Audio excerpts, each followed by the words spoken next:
Pormal ng binuksan po ang Bagong Gusali naman ng Bayambang Municipal Nutrition Action Office or MNOW bilang suporta ng lokal na pamahalaan sa kampanya para sa wastong nutrisyon at kalusugan ng mga mamamayan.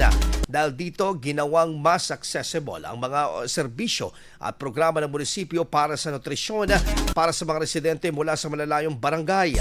Ayon sa Municipal Nutrition Action Office, kabilang sa mga programang maaaring ipatupad sa pasilidad ay ang community feeding, ang nutrition education seminars at pamamahagi ng libreng nutritional supplements. Mula naman sa National Nutrition Council Region 1, gagawing standard ang gusali sa maayos at maliwalas na itatayong mga nutrition offices sa buong rehiyon. Matatagpuan ang Bagong Nutrition Action Office sa ground floor ng ECC Building sa Magsaysay Street habang magsisilbi namang Extension Office ang Bids and Awards Committee ang pinagmulang opisina. IFM News. IFM News. IFM News.